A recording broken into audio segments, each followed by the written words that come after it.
আসসালামু আলাইকুম। আজকে বানাবো আমড়ার আচার। আমার হাজব্যান্ড বাজার থেকে কতগুলো আমড়া নিয়ে আসলো। তো আমড়াগুলো একটু টক ছিল, এখন কাটার পরে কেউ খাচ্ছে না, তো ভাবলাম একটু আচার বানিয়ে ফেলি। অল্প কিছু উপকরণ দিয়ে চটজলদি আচার, অনেকদিন রাখাও যাবে এরকম করে। এই যে আমি আমড়াগুলো একটু একটু করে সুন্দর করে কেটে নিচ্ছি। কেটে এখন এটাতে একটু একটু করে দাগ করে নেব ভেতরে, যেন মশলাগুলো ভেতরে ঢুকে। সেই জন্য এরকম করে একটু কেটে নিচ্ছি ভালো করে, ভেতরে ভেতরে মশলা ঢুকে। আমি গোটাই রাখবো, সেই জন্য একটু কেটে কেটে নিচ্ছি মশলাগুলো ঢুকে। সেজন্য আছে আমি সবগুলো আমরা কেটে আসলে আগেই রেখেছিলাম একটা আপনাদেরকে দেখানোর জন্য। সেটা ভালো করে ধুয়ে নেব, আমরা গায়ে যেহেতু কষ থাকে, তো সেই জন্য একটু ভালো করে ধুয়ে নেব। এখন আমি সরষের তেল দিয়ে দিচ্ছি। তেল তেমন একটু ইউজ করিনি, এতে আমি আপনার শুকনো মরিচ, তেজপাতা, দারচিনি, এলাচ আর পাঁচফোড়ন দিয়ে ভালো করে একটু ভেজে নেব। একটু পাঁচফোড়নের স্মেলটা বের হয়ে আসার জন্য অপেক্ষা করব। যে ভালোভাবে নিয়ে নিচ্ছি।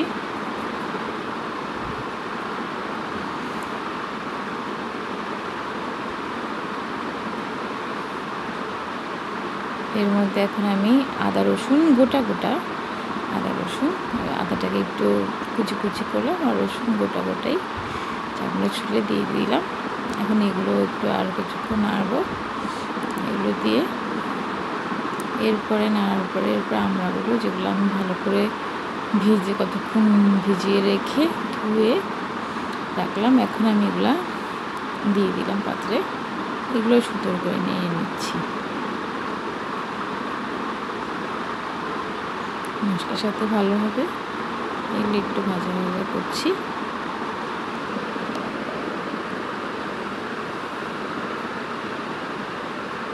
এখন পরের মধ্যে চিনি দিব, আপনারা যেমন খান সেটা আপনাদের ইচ্ছা মতো দেবেন।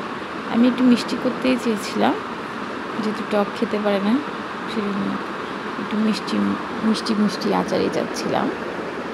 হালকা টক থাকবে, মিষ্টি মিষ্টি থাকবে। পরিমাণ মতো লবণ দিয়ে দিচ্ছি, প্রয়োজন হলে আবার দিতে পারবেন।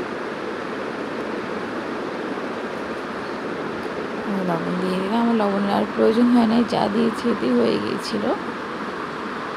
একটু নিয়ে দিচ্ছি, যা যা মশলা দিচ্ছি একটু সুন্দর করে বেটে দিচ্ছি। এরপর এর মধ্যে আবার আমি একটু হালকা গুঁড়া মরিচ দিলাম আর একটু ভিনেগার দিলাম। ভিনেগারটা দিয়েছি জন্য যাতে আপনার কয়েকদিন রাখা যায়, আর মরিচের গুঁড়া দিলাম একটু কালারের জন্য, আর হালকা একটু ঝাল আসার জন্য অল্প দিয়েছি, হালকা ঝাল থাকবে।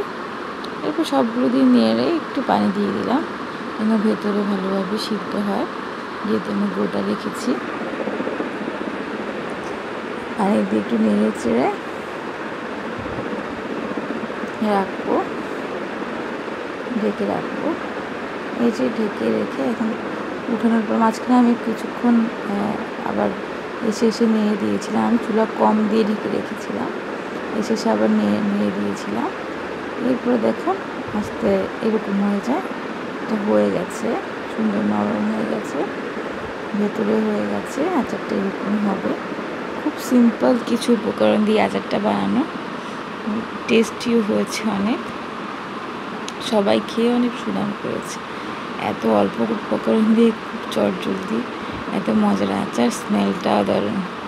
ধন্যবাদ।